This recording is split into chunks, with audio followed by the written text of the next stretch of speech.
오늘은 여러분들이 다 알고 계시듯이 부처님께서 성도하신 성도일입니다.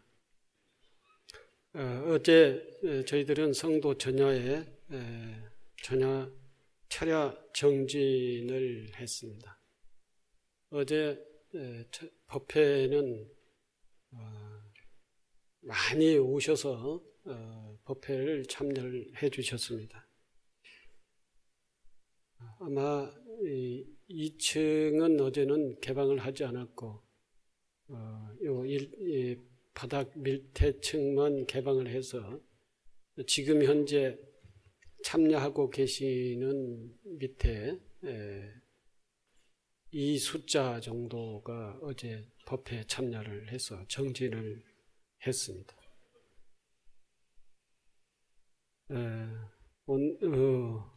오늘은 성도제일, 불교의 1년 4대 명절이 있는데 가장 우리 불교계에서 가장 큰 명절이 4월 초파일, 즉 부처님 오신 날이 가장 큰 행사로서 진행을 하고 있고, 그리고는 이제 출가, 열반, 성도라고 하는 이게 이제 불교의 4대 명절이라고 그럽니다. 부처님 오신 날은 부처님께서 육신이 이 세상에, 즉 부처님의 부모님으로부터 몸을 빌어서 이 세상에 육신이 태어나는 그런 육신 탄생일이라고 하고, 오늘 성도제일은 부처님께서 법을 이루신, 깨달음을 이루신 법신, 법이 이 세상에 태어나는 날입니다. 즉 법신 부처님이 이 세상에 태어나는 날이다 하는 것입니다. 시달타 태자가 마야 보인으로부터 이 세상에 태어나는 것은 우리가 이 세상에 태어나는 것과 같다고 할 수가 있죠. 어머니가 애를 낳는 것이고 애가 어머니로부터 이 세상에 태어나는 그러한 날이죠. 물론 부처님의 전생의 그 과정은 부처가 될 수 있는 그러한 전생 과정을 겪었고, 우리는 이렇게 태어나는 전생 과정을 부처님과 똑같이 겪었지만 부처님 전생의 내용하고는 또 다른 업습에 의해 살아왔던 그러한 전생을 겪어서 이 세상에 태어났습니다. 부처님께서는 이 세상에 태어나서도 과거 전생에 선업을 많이 또 수행을 많이 한 그러한 공덕으로 인해서 이 세상에서 종생으로 살지 않고 출가를 해 성도를 해 부처님이 되셨습니다. 우리는 이 세상에 태어나서 부처님처럼 과거 전생에 큰 공덕을 부처님처럼 짓지를 못해서 이 생에 와서도 탐진치 삼독심이라고 하는 그러한 업습에 의해서 살아가고 아직까지도 종생에서 벗어나지 못하고 있습니다. 성도제일이라고 하는 것이 바로 과거 전생의 업습, 즉 탐진치 삼독심에 의해서 생로병사라고 하는 이러한 고통의 사슬에서 벗어나는 날을 성도제일이라고 그러죠. 그래서 육신 생명이 이 4월 초팔이고, 성도제일은 법신생명, 진리, 법신불, 법신불이 이 세상에 태어나는 날이다라고 이렇게 그 의미가 정말로 다른 날입니다. 만약에 성도가 없었다면은 아마 우리도 오늘 이와 같은 이 법회를 통해서 함께 부처님의 가르침을 공부하고 수행하는 그러한 인연도 없었지 않았을 것인가. 오늘 성도제일 부처님께서 깨달음을 이루시고 법신불로서의 이 세상에 태어나서 우리들에게 큰 가르침을 주셨기 때문에 오늘 우리가 이렇게 부처님의 제자, 부처님의 아들, 딸로 이와 같은 장소에서 수행정진을 도반으로서 함께 이렇게 만나고 있는 것입니다. 부처님께서 깨달음을 이루셨고 그 깨달음의 법을, 깨달음의 그것을 법이라 그러고 법을 깨달으셨다는 것입니다. 그래서 그 법을 인격화시켜가지고 법신불의 이 명칭을 비로자나불이라고 그러죠. 법신불이라고 그러죠. 부처님은 무엇을 깨달으셨는가? 이것에 모두가 다 성도제일이면 전야제를 통해서 정진을 하며 다 같이 부처님처럼 한번 깨달아 보겠다 해서 정진을 하는데 그 깨달음의 법이라고 하는 것이 뭔가 이걸 우리는 늘 생각을 하게 됩니다. 이걸 교리변천사적으로 얘기를 오늘 한번 해볼까 합니다. 부처님께서 6년의 고행을 끝에 바로 오늘 새벽 샛별을 보시고 지혜의 눈을 떴다 그럽니다. 깨달음을 이루셨다 그럽니다. 그 깨달음의 내용을 우리는 법이라고 그러는데 그러면 그 법이 우리 교리적으로 뭐라고 하느냐, 뭐라고 표현하느냐. 물론 불교의 역사를 보면은 초기 불교 그리고 대승불교라고 하는 것이 있고 그것이 2600년의 역사를 가지고 있습니다. 초기 불교의 기간을 부처님께서 탄생하여 열반하시고 난 이후의 500년 기간을 500년 동안을 초기 불교라고 그러고 열반 이후의 500년 동안을 초기 불교라고 그러고 열반 이후의 초기 불교 이후의 불교를 또는 여러 가지로 얘기를 할 수 있으면 우리들의 입장에서는 대승불교라고 합니다. 초기 불교의 교리적으로 부처님의 깨달음의 내용을 표현은 연기법이다. 연기를 깨달으셨다. 인연법이다. 그러죠. 인연법. 우리 동양 사상에 있어서의 그 음양오행의 이 법이 있습니다. 이 세상은 우리도 우리 자신도 그렇고 음양의 서로 만나가지고 또 음양 확장시킨다면 오행이라고 하는 것과 서로 이렇게 조화를 이루면서 우리가 태어나고 우리가 살고 있고 그리고 우리가 모든 생명이 그러한 음양오행의 원리에 의해서 이 세상에 태어난다. 그리고 살아가고 그리고 생성소멸한다 라고 하는 것이 있습니다. 그처럼 불교에서는 연기법이라고 하는 것이 있어서 이것과 저것이 있어서 이것과 저것이 서로 결합해가지고 새로운 존재를 탄생시킨다 라고 하는 이런 지극히 아주 이론적인 그러한 그 교리적인 것을 연기법이라고 그러죠. 연기는 관계라고 할 수가 있죠.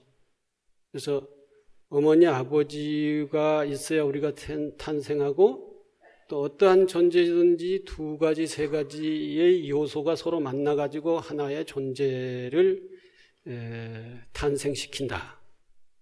이게 이제 하나의 관계법이라고 그러고 지극히 이것은 또한 과학적이고 물리학적인 그러한 이론이 아주 명확한 그런 것이 이제 바로 연기의 교리다라고 이렇게 합니다.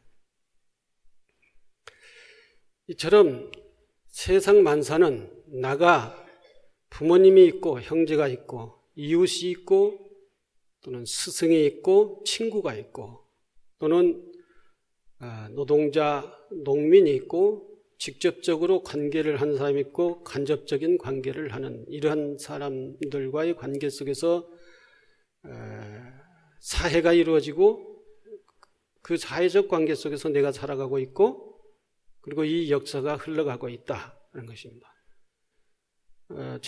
과거에 조상들이 계셔서 그 조상들이 이 근거로 해가지고 내가 이 세상에 태어났고 또 과거 역사를 근거로 해서 오늘날 문명사회가 이렇게 있게 됩니다. 과거와 현대 문명사회와의 관계, 연기의 관계 이런 것들이 이제 역사의 흐름이라고 그렇겠죠. 그런 연기의 관계 속에서 역사가 흘러가고 있고 그 역사가 전개돼 가고 있는 것입니다. 인간이 살아나가려고 하면은 이처럼 사회적 관계를 통해서 이 사회 속에서 사회적 동물로 살아가고 있는 것이고 또한 그 사회 속에서 사회적 관계만 그 속에서만 살아가고 있는 게 아니라 자연과의 관계에 있어서도 살아가고 있습니다. 자연의 제반 분야, 여러 가지 분야, 여러 가지의 요소 이런 것들과 인간이 나가 관계하지 않으면은 살아갈 수가 없는 것이죠. 자연의 물이 없으면 생명이 없습니다. 빛이 없으면 우리가 살아갈 수가 없습니다. 또는 공간, 공기 이런 것이 없다고 하면은 우리는 존재할 수가 없는 것이죠. 이처럼 사회적 관계와 자연과의 관계 속에서 우리 생명이 살아가고 있는 이 관계를 우리는 연기라고 합니다. 인연법이라고 그러죠. 그래서 이 인연법, 연기법의 원리에 의해서 우리가 살아가는 삶의 하나의 구체적인 방법은 실천 삶의 지침은 어떤 게 살아가야 될 것인가 라고 하는 것은 연기 관계에 의해서 살아가야지만 구체적으로 초기불교에서는 연기의 관점에서 살아가려면은 8정도를 실천을 해야 된다 그랬어요. 8정도. 연기의 관점에서 세상을 살아가려면 8정도라고 하는 것을 실천하면서 살아가야 된다라고 하는 것이 법은 연기법이고 우리 실천 방법은 8정도다라고 그랬어요. 8정도는 정견, 정사유, 정어, 정업, 정명, 정정진, 정념, 정정 이 8가지를 8정도라고 합니다. 8팔자에다가 바를 정자죠. 그러니까 정견, 정사, 정어, 정업, 정명, 정정진, 정념, 정정 이렇게 해서 앞에 자가 계속 정자가 부릅니다. 정견은 지혜의 눈을 뜨고 이 사회와 역사를 밝게 똑바로 봐야 된다. 편견적으로 보고 잘못 보면은 이제 내가 생각하는 것이 잘못되는 것이다. 그래서 잘 봐야, 똑바로 봐야, 지혜의 눈을 뜨고 봐야 그 생각이 올바라진다 해서 정사유라고 했죠. 올바로 봐야 정사유를 할 수가 있고, 그리고 올바로 보고 올바로 바르게 생각해야 바른 말을, 진실한 말을 할 수가 있는 것이다. 진실한 말을 할 수가 있고, 진실한 말과 생각을 통해서 그리고 진실한 행동을 할 수 있다. 정업. 진실한 행동 속에서 우리의 실천 속에서 올바른 삶을 살 수 있다. 정명. 그리고 더 나아가서는 더 발전된 삶을 살기 위해서 올바른 노력을 해야 된다. 정진. 정진이라고 그러죠. 그리고 그러한 삶들을 이렇게 우리 생각 속에 바르게 기억을 해야 된다. 올바로 기억을 해야 된다라는 것이죠. 정념. 그리고 정정은 뭐 정을 닦는다, 선정을 닦는다, 뭐 이런 내용과 같은 것이지만 대승불교는 선정이라고 하는 것으로 표현을 합니다만은 정이라고 그럽니다. 정. 이것을 우리가 실천적으로 표현하면 일념 집중이라고 하는 겁니다. 일념 집중. 어느 곳에도 어떠한 번뇌망상을 하지 말고 집중해서 일념으로 집중하라 그랬죠. 정진하는 사람이 일념으로 정진하고 집중해서 공부를 해라. 사업을 하는 사람이 일념으로 그 사업에 집중하라. 살림하는 사람은 살림은 다른 쓸데없는 생각을 하지 말고 일심으로 사랑관계하는 사람도 일심으로 그 사람과 집중해서 하라. 뭐든지 일념 집중해라 라고 하는 것이 일념으로 집중을 하라라고 하는 것이 우리가 가장 실천적으로 선정을 표현하는 방식이다 하는 것이죠. 그 밖에 이제 선정이라고 하는 것이 뭐 어느 견계고 어느 세계고 이렇게 얘기할 수가 있습니다만 그것은 전문 수행자들이 이제 추구하는 세계라고 할 수 있고 우리 생활인은 일심으로 집중해라. 모든 것을 학생은 일심으로 집중해서 공부를 해라. 사업인은 일심으로 집중해서 그 사업을 해라. 사람도 일심이라고 하는 것은 아주 진실한 마음입니다. 번뇌가 없는 마음, 깨끗한 마음. 이 마음으로 사람 관계를 진실하게 대하라. 이것이 이제 정이라고 할 수 있습니다. 이게 이제 연기의 이 세상의 연기의 구조로 이 세상에 나 몸도 이루어졌고 이 개별의 존재도 그렇고 이 지구 우주라고 하는 것도 연기 관계 속에서 우주가 운영이 되고 있는 것이다라고 해서 여기 연기적으로 보면은 하나의 개별적 존재는 무상하다 그랬어요. 무상하다. 이제 자세하게 설명을 하지 못합니다만은 그냥 대충 교리적으로 보면 이 세상 모든 존재가 연기 관계 속에서 이루어지고 있는 것이기 때문에 무하다, 무상하고 무하다라는 것이죠.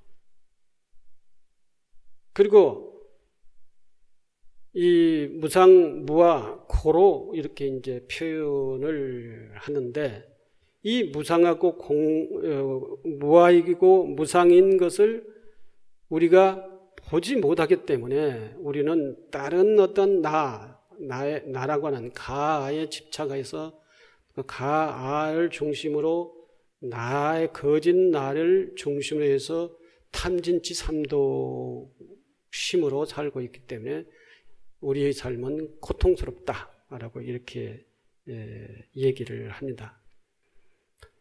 이것이 이제 초기 불교에서 얘기하고 있는 불교의 중심, 핵심 교리이고 불교의 이러한 연기법의 입각에서 살려면은 정견, 정사유, 정어, 정업, 정명, 정정진, 정념, 정정이라고 하는 8정도에 의해서 살아야 된다라고 하는 것입니다. 교리 공부를 좀 깊게 하신 분들은 이걸 뭐 금방 이해를 하리라고 봅니다만은 그러나 교리 공부를 집중해서 하시지 않은 분들은 뭐 그럴 듯한데 모르겠다 이렇게 생각을 할지도 모르겠습니다. 근데 이것이 조금 더 이제 대승불교로 가면은 중도로 표현을 합니다. 중도. 교리 변천사적으로 이제 깨달음을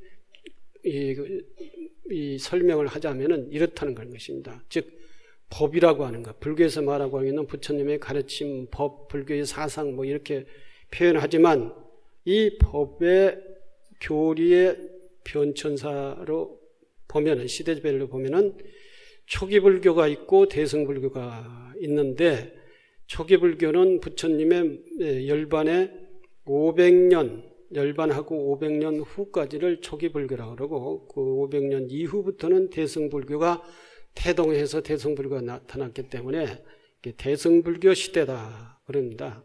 물론 다른 지역에서는 다르게 얘기를 할 수도 있어요. 다른 종파에서는. 이 대승불교와 초기불교에는 이제 지역별로도 다르죠. 동남아 지역은 초기불교가 남아있고 대승불교는 동북아시아 쪽에 주로 많이 존재하고 있습니다. 대승불교가 왜 태어났느냐? 대승불교가 이제 물론 계율 때문에 태어났다. 뭐 이렇게 얘기하기도 합니다만은 결국은 부처님의 시대에서 500년간의 역사가 흘러 이 사회가 변화가 된 것이죠. 변화가 됐다. 변화가 됐기 때문에 그 사회에 맞게 불교도 재해석을 해야 될 필요가 있고 우리의 이 실천도 주로 이 실천의 그 덕목은 계율에서 표현을 하고 있습니다만은 그 실천의 덕목도 좀 변화가 돼야 되겠다. 또 이 남방 지역과 북방 지역에 불교가 세계적으로 이제 전파되어 나가는 과정에서 북방 지역에 오면은 사계절이 뚜렷하고 남방 쪽에서는 여름만 이렇게 계속 사계절이 뚜렷하지 않는 따뜻한 그런 지방이기 때문에 계속적으로 이제 그 생활에 기온, 계절이 변화가 없기 때문에 계속 그 패턴으로 가면은 되는데 북방 쪽에 오면은 이제 계절이 변하니까 자꾸 이제 여름, 겨울은 아주 딴판이잖아요. 그래서 이 겨울에는 움직이지 못하고 여름에는 활동을 해야 되는 그런 시기죠.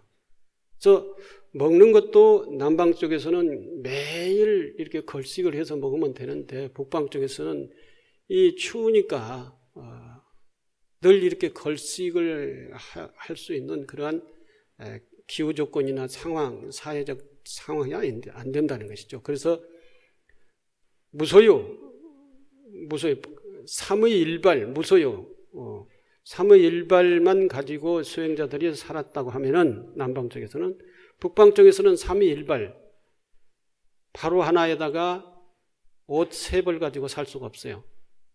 봄, 여름, 가을, 겨울 옷이 다 있어야 되죠. 그것도 빨아 입으려면은 한 계절에 적어도 최소한 2벌 이상은 있어야 되는 것이잖아요. 그러니까 삼의가 안 된다는 거예요. 삼의가. 바로 하나 가지고 얻어먹고 생활을 하는데, 이게 이제 이 북방 쪽에 오면은 사계절이 뚜렷함으로 인해서 겨울과 적어도 크게 겨울과 여름은 생활 방식이 달라요. 생활 형식 자체가 다르네. 겨울에는 칩거 생활을 해야 되고 여름에는 이제 활동을 해야 되는 것이죠.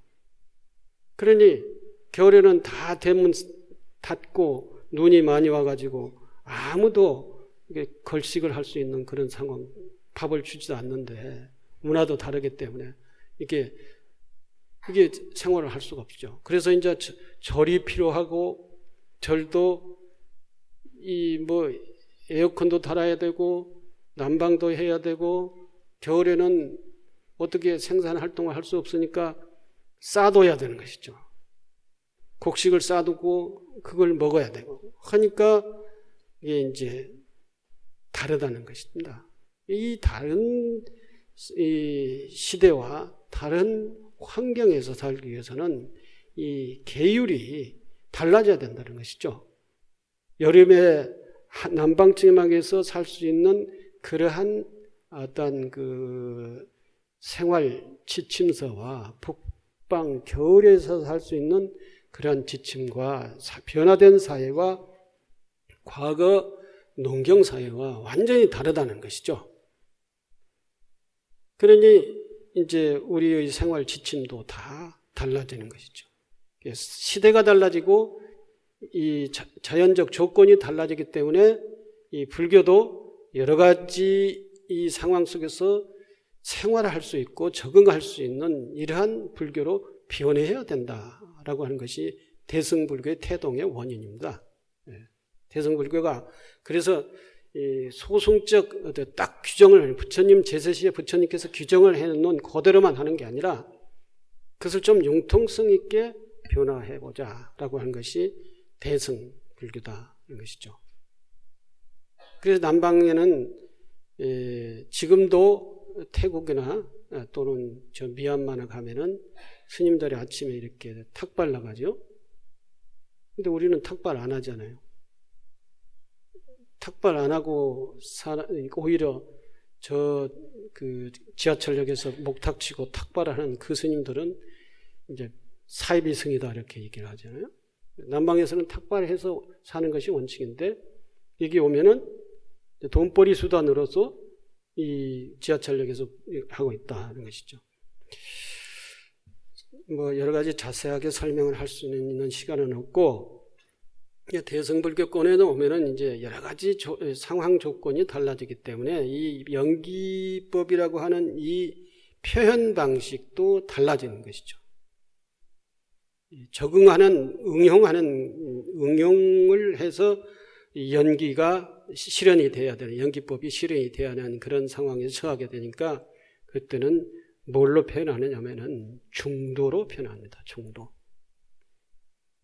중도는 다른 말로 얘기하면 정도예요. 여기서부터 대승불교가 태동하면서 이제 우리가 얘기하고 있는 반야라고는 표현이 여기서부터 태동이 되는 것입니다. 중도 반야. 나중에 더 대승불교가 역사가 흐르게 되면은 중도즉 반야다. 그리고 반야공. 그래서 반야는 공이다. 뭐 공의 원리에 의해서 반야라고 하는 것이 이루어진다. 또는 연기의 논리에 의해서 공이 있고 반야가 있고 중도가 있다. 뭐 가장 기본은 연기법입니다만은 이 시대적 상황, 사회적 조건 이런 것들이 달라지기 때문에 그 연기를 어떻게 상황 조건이 달라진 데서는 어떻게 실현을 할 것인가라고 하는 것이 이런 문제가 대두되어 있기 때문에 중도라고 하는 것이 중도법이라고 하는 것이 나타나게 된다. 중도란 뭐냐? 정도, 올바른 도도 아니겠죠. 중도는 상황에 맞게끔 어떠한 상황에서 어떠한 것이 가장 올바르냐 이것이 거의 중심입니다. 자, 부처님께서는 살생하지 말라 그랬어요. 살생하지 말라 그래요. 어떠한 상황에서도 살생하지 말라. 살생은 절대적으로 하지 마라. 생명을 죽이지 말라 그랬어요. 그런데 상황이 달라졌어요. 무슨 상황이 달라졌냐? 여기에 지금 몇백 명이 있습니다. 몇백 명이 있는데 살생을 해야 될 상황이 왔습니다. 어떤 상황인가? 저쪽 뒤에서 누가 폭탄을 하나 들고 터뜨리겠다 이렇게 하고 있는 거예요. 살생하지 말라 그랬어요. 불살생계를 지켜야 돼요. 근데 가만히 놔두면은 저희 폭탄을 터뜨려서 이 사람들 다 죽이게 생겼어요. 어떻게 해야 됩니까? 폭탄을 들고 있는 사람을. 뭐 어떠한 방법으로든지 그 사람을 제거시켜야 되겠죠. 제거. 그럼 여기에는 절대적으로 살생하지 말라는 그 원리, 그 원칙은 지킬 수가 없는 거예요. 지킬 수가. 왜? 한 사람을 제거해서 500명, 800명을 살릴 수 있다면은 이것은 한 사람을 제거시켜야 되는 것이죠. 그것이 제압을 해서 밖으로 축출시키든지 불가피하면 그 사람을 죽이든지 해야 되는 것이죠.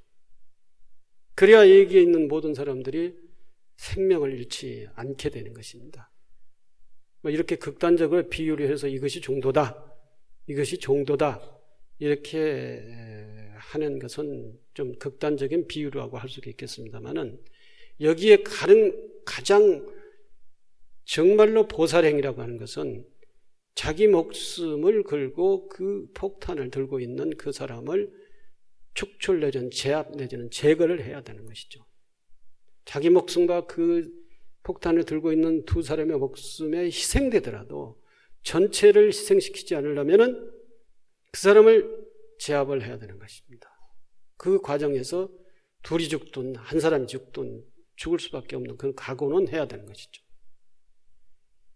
이 전체를 살려야 된다라고 하는 이 가치, 전체의 생명의 가치와 한두 사람의 생명의 가치와 비교를 해볼 때 살생이 되지만 전체 생명의 가치가 훨씬, 즉 대를 위해서 소를 희생하는 이게 정도라는 것이죠. 정도. 여기에는 부처님께서 말씀하신 살생하지 말라, 불살생계를 어쩔 수 없이 파괴를 한다 하더라도 중도의 입장에서 본다면은 이게 바로 정도라는 것입니다. 이게 바로 정의라고 하는 것이죠. 그래서 상황에 따라서 이 올바른 정도는 올바른 판단과 올바른 실천은 달라질 수가 있다는 것입니다. 달라질 수가. 이것이 이제 상황 논리에 의해서 이 정도가 뭐냐, 가장 가치 있는 행동이 뭐냐, 이제 보살행이 뭐냐, 이렇게 이 가치의 이를 두고 판단해서 행동하는 것이 바로 보살행이다라고 이렇게 얘기합니다. 이것이 이제 중도다. 중도는 올해 불교신문에 이제 주제가 첫 번째 이게 올해 1호로 발행된 불교신문의 주제가 중도였어요. 거기에 이제 뭐 여러 사람이 중도에 대해서 이 글을 썼어요. 우리도 거기 우리 연구소에 있는 서재영 박사도 거기에 중도란 교리적으로 이렇게 이런 거다라고 글을 쓰기도 했습니다만은 글을 썼는데 거기에서 뭐냐, 올해의 우리 사회에 중도가 필요하다 그랬어. 우리 사회에 중도가 필요하다. 뭐냐? 우리 사회가 너무 갈등이 심화되어 있는 사회다. 이러한 갈등이 심화되어 있는 사회 속에 중도란 뭐냐? 그래서 거기서 중도는 화합이다 그랬어요. 화합. 이 갈등이 심화돼서 기독교가 불교하고 충돌을 하고 남북이 충돌을 하고 또는 빈부가 충돌을 하고 노사가 충돌을 하고 또는 젊은이와 노인이 가치가 서로가 이제 충돌을 하고 그래서 서로가 미워하는 이제 갈갈이 찍힌 그러한 사회가 됐다. 이러한 사회에서 평화, 이러한 사회에서 행복, 이러한 사회에서 통일이 있을 수가 있느냐? 지금 우리에게 가장 필요로 한 것이 뭐냐? 이제 그러한 것을 주제로 놓고 했는데 중도가 필요하다. 중도란 올해 우리 사회의 중도란 뭐냐? 화합이다. 그렇죠? 화합. 합창단이 왜 아름답느냐? 합창단이 아름답다. 다 개별적으로 보면은 노래 못해요. 근데 다 이렇게 우리가 3부 합창인가요? 4부 합창인가요? 3부 합창이에요. 이 파트를 3파트로 나누어 가지고 모든 사람들이 이 화음을 잘 이렇게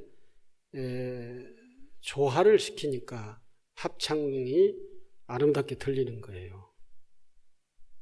이 합창이 아름답다는 것은 화합이에요. 화합, 조화라고 하는 것이죠. 지금 보면은 지금 합창단스럽지 못하게 앉아 있는데 저게 뭐예요? 제일 위에 줄. 왜 중간에는 비워놓은 거예요? 그 파트대로 앉기 위해서 그렇게 중간에 비워놓는 겁니까? 그런 줄 알았어요. 그렇지만 좀 더 모양새가 있게 하려면은 그 중간 자리를 비워놓지 말고 이쪽으로 가면은 이빨 빠진 것처럼 안 보이잖아요. 그 뒤에 있는 분이 좀 불쾌하게 생각할 줄 모르겠는데, 기왕 모든 사람들이 보는데 아주 아름답게 앉고 아름다운 소리를 내며 더 보기도 좋고 듣기도 좋잖아요. 그러니까 지금 고치기에는 조금 그렇습니다만은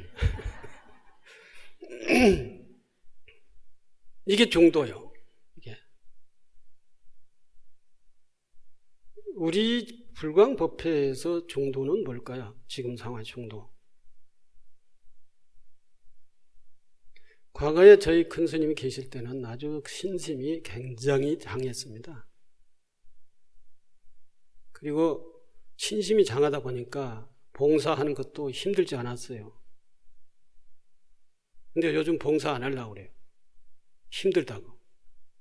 구법해서 우리 봉사 오래 했어요. 너무 힘들어요. 빼줘요. 이렇게 얘기한 사람이 많다 그러는 거예요.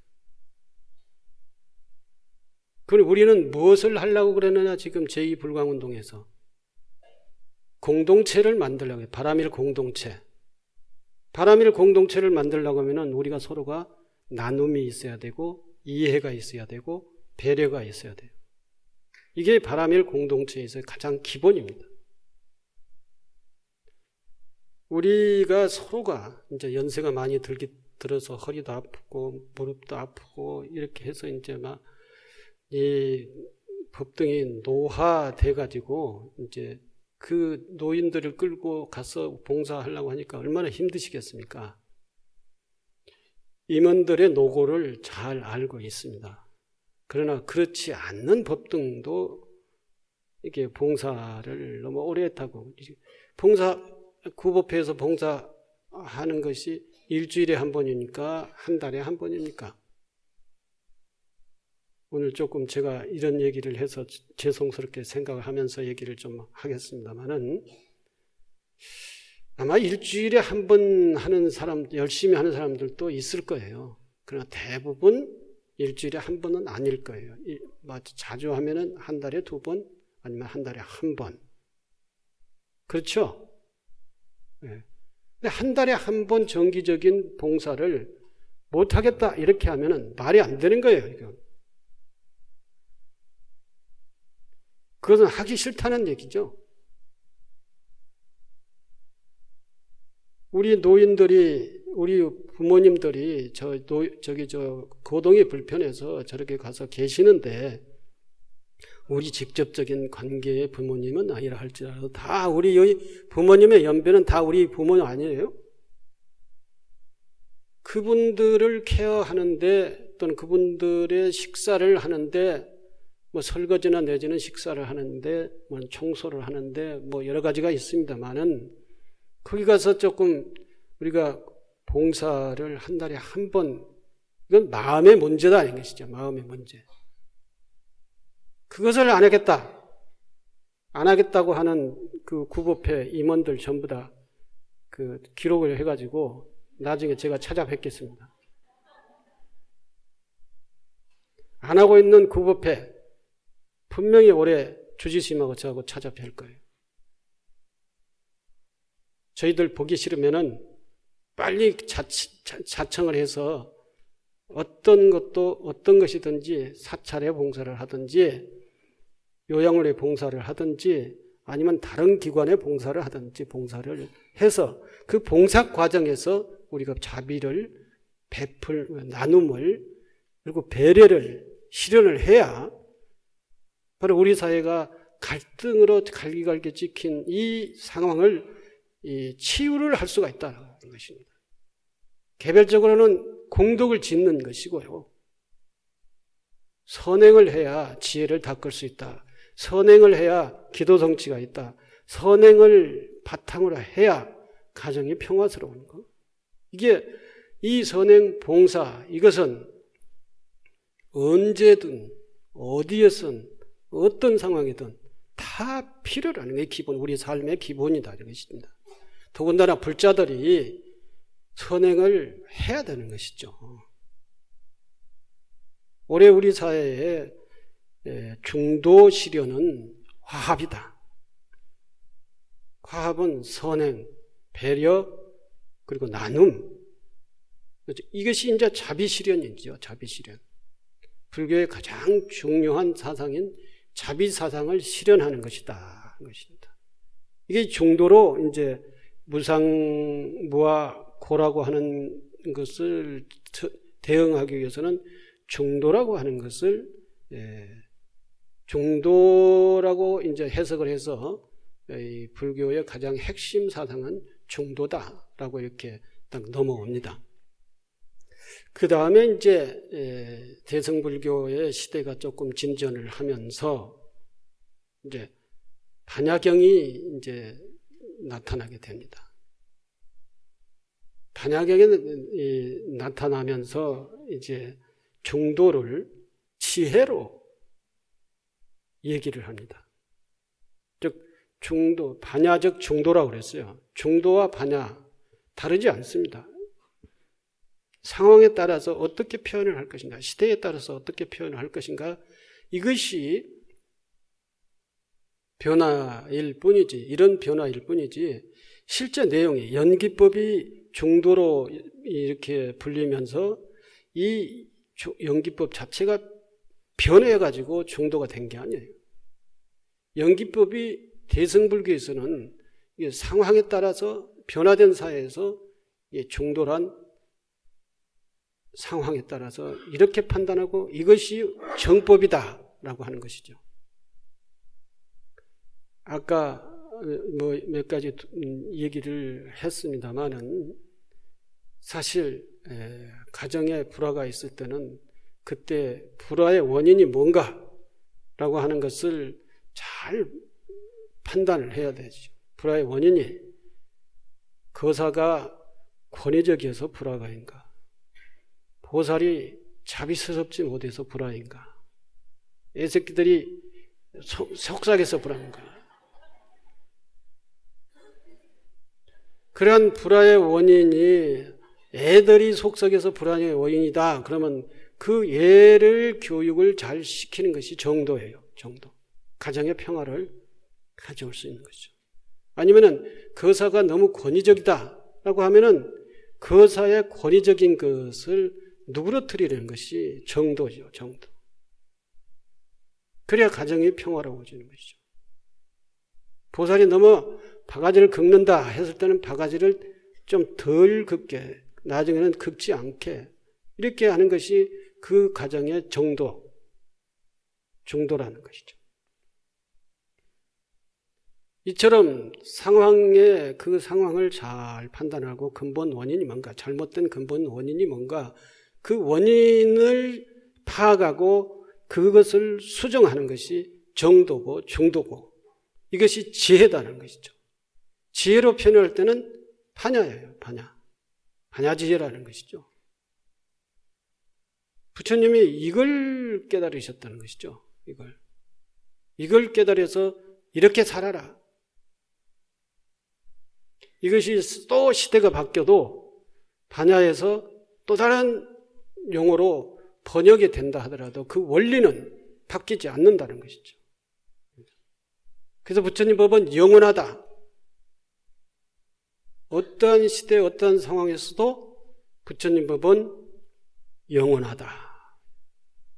그 법의 명칭을 이렇게 그 시대에 맞게, 그 상황에 맞게끔 재해석을 계속 하면서 그 원리는 변하지 않고 계속 우리의 삶을 평화롭게 만드는 것이 부처님 법이다라는 것이죠. 중도가 이제 표현을 하고 난 다음에 반야경이 나타나면서 반야공이라고 하는 것을 얘기를 했습니다. 이게 이제 중도를 또다시 지혜로 표현을 하는 것이죠. 지혜. 중도적 반야이기 때문에 상황에 따라서 지혜스럽게 중도의 원리에 의해서 판단하고 지혜스럽게 그것을 대체하고 대응하고 살아나가면 되는 것이다. 이게 법대로 살아나가는 거예요. 이게 법을 중심으로 살아가는 거예요. 이게 법을 믿고 살아가는 것이죠. 이걸 법을 실천하면서 살아가는 것이다. 이게 바로 이런 세상을 펼치는 것이 부처님께서 깨달음의 이 의미다. 오늘날 의미다 하는 것이죠. 부처님께서 이 법을 깨달으셔서 우리들에게 가르쳐 주셨고 우리들이 삶을 그렇게 살도록 이러한 중도의 원리, 반야의 지혜로서 이 세상, 우리 가정을 가꾸고 이 사회를 가꾸고 해야 되는데 근데 지금 사회가 어떠냐. 부처님은 이 세상을 무상, 무아, 고 그러셨어요. 고로 보셨어요. 이 세상, 중생 세상을 보아요. 왜 그러냐? 탐, 진, 지, 삼독심에 의해서 살아가기 때문에 고통스러울 수밖에 없다 그랬죠. 바로 세상은 끝없이 변하고 그리고 우리 나라고 하는 실체는 없다. 근데 중생들이 이 욕심에 의해서 나라고 하는 것이 세웠다는 것이죠. 나가 있기 때문에 또 욕심이 생기는 것이고 계속적으로 나라고 하는 존재를 즉 아집이라고 하는 것을 나가 있다라고 하는 것을 다른 사람과 다른 나 사실 다른 사람과 다른 나는 나의 실체는 없다라고 하는 것이 무아예요. 무아. 내가 죽으면은 그 화장장에 가서 태우면은 그 죽어도 남는 나가 있어요. 다 지수화풍 사대로 다 돌아가 버리고 맙니다. 죽음 앞에서는 과거에 살아왔던 모든 것이 다 무상한 거예요. 무상한 거예요. 그런데 젊었을 때는 정열이 있어가지고 모든 것을 다 취하려고 하고 궁금하고 그리고 나라를 중심으로 해서 다 끌어 모았지요.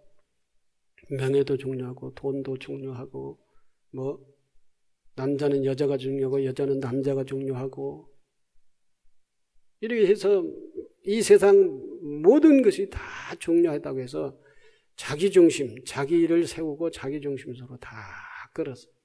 그리고 나누지도 않았어요. 나누지도 않았어요. 배려도 하지 않았어요. 싸워서 거꾸로 들이고 가져오면 내가 성공했다. 이렇게 생각을 했던 것이죠. 근데 그 사람이 나중에 연세가 많아서 늙어서 죽음 앞에서 그걸 한번 생각을 해보세요. 지금 죽음 앞이 아니라 하더라도 우리가 한번 살아오는 과거를 억척스럽게 욕심스럽게 상대방을 타격을 주면서 살아왔던 그 과정을 되돌이켜보자는 것이죠. 과연 그렇게 살아왔던 것이 최선이었던가, 그렇게 살 수밖에 없었던가, 그것이 인간의 가치를 실현한 일이었던가 라고 한번 생각을 해보자는 거죠. 다 무상한 것이죠. 무상한 것이니까 필요 없다. 뭐 이렇게 모든 것이 필요 없다. 이런 허무주의에 빠지는 것은 그것도 잘못이죠. 다 두루두루 이렇게 함께 배려를 하고 나누면서 자비를 베풀고 함께 이렇게 화합하면서 살아왔던 것이 가장 죽음 앞에서도 떳떳한 거예요. 그것이 가장 보람된 거예요. 다른 사람 도와줬던 거, 다른 사람 배려했던 거. 이것이 죽음 앞에서는 고통을 주지 않아요. 그러나 다른 사람을 배제시키고 다른 사람을 빼앗고 다른 사람을 속썩이게 만들고 이러면서 자기 욕심을 채웠던 것. 그것이 죽음 앞에서는 가장 후회스러운 거예요. 그 앞에 한번 가보세요. 어차피 다 갈 것이지만. 이래서 이게 대승불교로 오면서 지혜스럽게 살고 그것이 반야사상이라는 것이죠.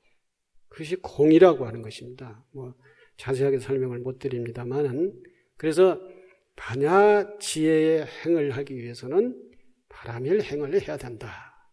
반야지혜를 닦기 위해서는 바람일 행을 해야 되고, 반야지혜의 눈을 떴으면 또한 반야바람일 행으로 해양을 해야 된다.